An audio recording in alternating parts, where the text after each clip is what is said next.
When I got that job, I thought my life was finally about to change. A permanent contract at a reputable company, a good salary, and above all, the promise of stability. The first month went well. They even praised me for my professionalism. But soon, I realized the real challenge wouldn't be the work. His name was Arthur, the boss's son. Handsome, confident, arrogant, and most importantly, untouchable. He didn't come around often, but every time he did, he gave me those looks. You know the kind? The ones that linger too long. The compliments with a hidden edge. The double meanings. At first, I smiled politely. Out of fear. Out of caution. Because he was the boss's son. But it didn't stop there. Messages on my phone. Emails at odd hours. Comments during meetings. Then, the threats began. He said he could help me move up faster. But that everything could stop overnight. He called me his little favorite. I never asked for any of it. I talked to some coworkers. Some told me to stay quiet. Others said, "He's like that. Don't worry, it'll pass." But deep down, I knew he wouldn't stop. And then it happened. One day, he crossed the line. It was a rainy Thursday afternoon. The kind of day where everything feels gray. I was working on an urgent file. Arthur walked into the office, looking relaxed, coffee in hand. He greeted everyone, then came straight to me. "You work too much. You should relax. Come to my office. I have something to show you." I hesitated.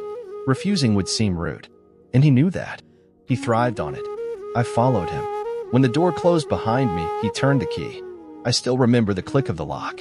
"You know I like you, right?" I stood up. I asked him to open the door. He came closer. Too close. He grabbed me by the waist. I managed to push him away. I screamed. Loud.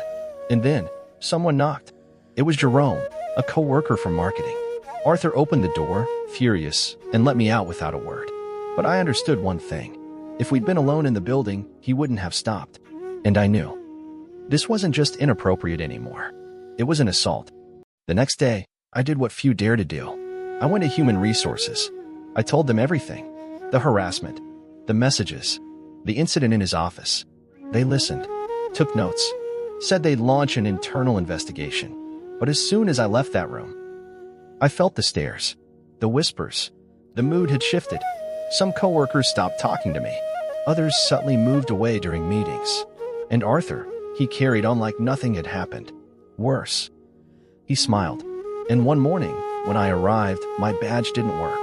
They said it was a technical issue. But it was just the beginning. They started questioning my work, blaming me for mistakes I didn't make, calling me in for performance reviews. The message was clear. I was becoming a problem. I locked myself in my apartment that entire weekend. I reread everything. The messages, the emails, the notes. And I thought, if they want me silent, it's because they're afraid. So I hired a lawyer. A tough one, sharp, and most importantly, unimpressed by powerful names.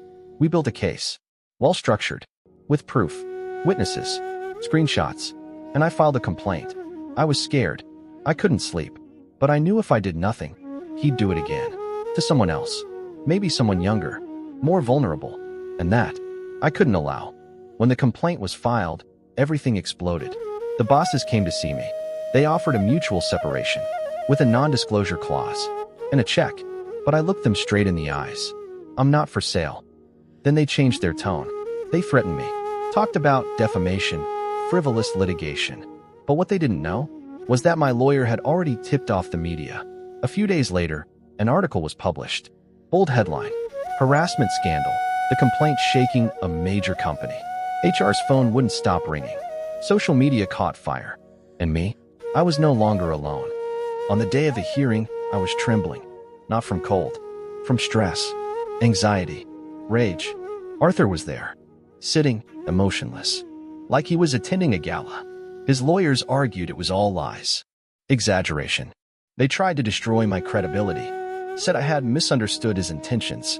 But when my lawyer stood up, he presented the screenshots, the recordings, the email chains. Then, 3 former employees testified. 3 women, all victims, all silent until my story gave them strength. Arthur went pale. His father, the CEO, buried his head in his hands. And me, for the first time in months, I could breathe. The judge was firm. The case was solid. The evidence undeniable. Arthur was found guilty of moral and sexual harassment. The company was convicted for covering it up. I was awarded a huge compensation, but that wasn't the real victory. The real victory was breaking the silence, saying no, refusing to stay quiet, even when they all tried to shut me down. Arthur? He vanished. His father had to resign from the board. As for me, I moved to a new city, started over, free. People often ask me if I'd do it all over again. I say yes, even though I was scared, even though I cried, even though I lost people along the way. Because in the end, I got something priceless back, my dignity. And when a young colleague comes to me, eyes full of tears, saying, "Thank you. Because of you, I don't feel alone.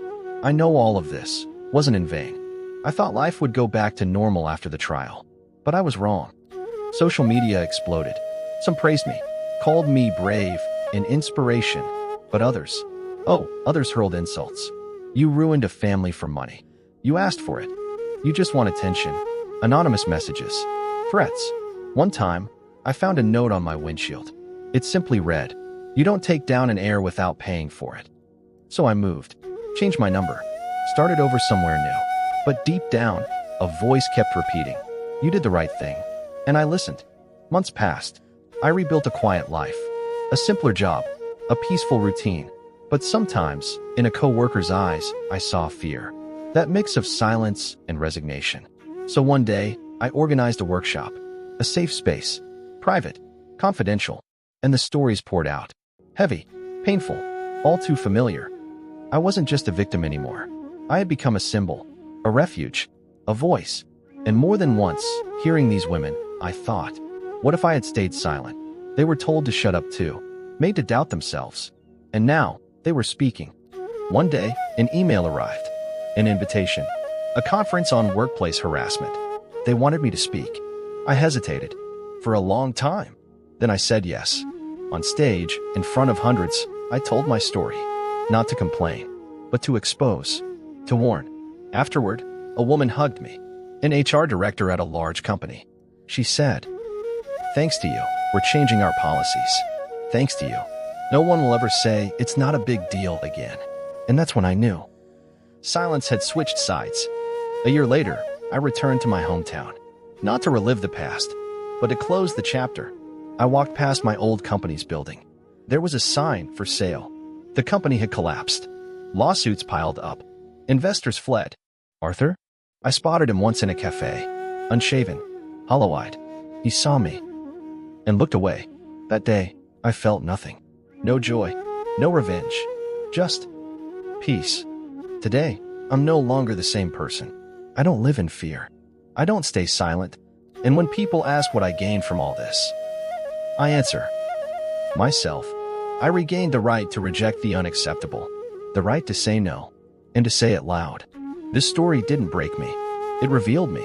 And if one day you're listening to this and going through the same thing, know this. Your voice is your weapon. Never let it rust in silence.